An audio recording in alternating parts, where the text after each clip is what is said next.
Olá! Vamos falar de um assunto que tira o sono de muita gente que estuda para concurso, a tal da crase. Mas olha, eu garanto uma coisa: crase tem muito mais a ver com lógica do que com decorar 1 milhão de regras. A nossa missão hoje é desmontar esse bicho de 7 cabeças, de um jeito bem prático. Bom, para começar, vamos derrubar o maior mito de todos. Aquele acentozinho grave, sabe, o agudo, ele não é a crase. Ele é só um sinal, um aviso de que um fenômeno aconteceu ali. E que fenômeno é esse? Uma fusão, um encontro. Então, vamos direto ao ponto para entender o que exatamente está se fundindo. Se a gente entende essa base, essa ideia principal, a maioria das questões de prova já fica bem mais fácil de resolver. É só isso. Crase é basicamente o casamento de dois As.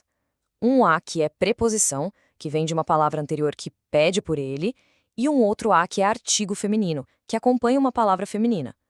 Quando esses dois se encontram, eles se juntam e formam o A com acento grave. E essa aqui é a regra de ouro. Para ter crase, é obrigatório que existam os dois elementos, a preposição e o artigo. Faltou um deles, acabou a conversa, não tem crase. Ponto final. Para não cair em nenhuma pegadinha, existe um processo, um método, de 2 perguntas que a gente precisa fazer sempre. Pense nisso como um checklist, para garantir o acerto na hora da prova. A primeira coisa a se fazer é olhar para o termo que vem antes do a. Ele pede a preposição a? Por exemplo, na frase refiro-me à professora, o verbo referir-se exige a preposição a. Quem se refere a alguém, certo? Se o termo não exigir essa preposição, a análise para por aqui. Sem preposição, sem crase. Ok? Passou na primeira pergunta? Então vamos para a segunda. A gente olha para a palavra que vem depois, no nosso exemplo, professora. É uma palavra feminina que aceita o artigo a? Sim, claro, a gente fala a professora. Se a resposta for sim para as 2 perguntas, pronto. Aí sim nós temos a crase. Agora que a lógica está mais clara, vamos dar uma olhada nos casos em que as regras são absolutas. Entender o que é proibido e o que é opcional é o caminho para garantir aqueles pontos fáceis na prova. Estes são os casos proibidos, os mais fáceis de identificar. Antes de palavra masculina, como em venda a prazo, não faz o menor sentido. Antes de verbo, como em estamos dispostos a estudar, verbo não usa artigo. Antes da maioria dos pronomes, como entreguei a ela, e antes de nomes de cidades que não pedem artigo, como fui a Roma. Crase aqui? De jeito nenhum. São pontos que não dá para perder.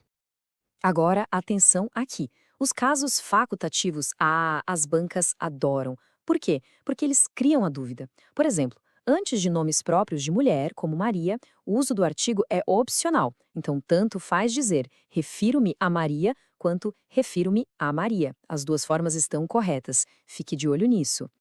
Tudo bem, mas e na hora da prova, com aquele nervosismo, como é que se tem certeza absoluta? Existe uma ferramenta, um teste prático que funciona em quase todos os casos. É o famoso método da substituição. A lógica por trás disso é genial. O que é o ao? É a preposição a mais o artigo masculino o. Então, se na hora que a gente troca a palavra por uma masculina aparece o ao, isso prova que na frase original a gente tinha a preposição a mais o artigo feminino a. Vamos ver na prática como funciona. Primeira frase: vou à escola. Vamos trocar escola, que é feminino, por colégio, que é masculino. O resultado é vou ao colégio. Olha o ao aí. Então a crase está corretíssima. Agora a segunda frase: fui a Brasília. Trocando por um nome de cidade masculino como Recife, fica fui a Recife. Não virou ao, continuou só o a. Logo, sem crase. Entender a regra é só metade do caminho. A outra metade, para quem faz concurso, é entender como a banca cobra isso. Vamos tentar entrar na cabeça de quem elabora a prova para antecipar as armadilhas. As questões raramente vão perguntar de forma direta aqui tem crase. Elas vêm disfarçadas. Na maioria das vezes, pedem para a gente identificar qual frase está escrita corretamente, ou para reescrever um trecho, ou para analisar por que uma construção está errada. Então, o ponto crucial é prestar atenção nos detalhes. A banca pode dar à frase assistir a peça e pedir para reescrever com o verbo ver. Muita gente colocaria vi a peça. Mas o verbo ver não pede preposição a. O certo seria vi a peça. Eles também adoram colocar a frase na ordem inversa para confundir a análise. A atenção aos detalhes é tudo. Certo, agora vamos juntar tudo que a gente viu num processo final, um método definitivo para aplicar lá no dia da prova sob pressão. Esse é o fluxo de pensamento que não tem erro. Primeiro, a gente checa a necessidade da preposição. Depois, a gente checa se a palavra seguinte aceita o artigo. E, por fim, tira a prova dos 9 com o teste da substituição. É um sistema de tripla verificação. E a conclusão é muito simples. Se todas as etapas desse método forem confirmadas com um sim, não há o que duvidar. A crase deve ser usada com toda certeza. Portanto, a grande lição é encarar a crase não como um monstro cheio de regras, mas como um quebra-cabeça de lógica. Com o método certo, a solução sempre aparece e o acerto na questão é praticamente garantido. E agora que a crase está entendida como um processo de fusão, fica a pergunta para nossa próxima análise.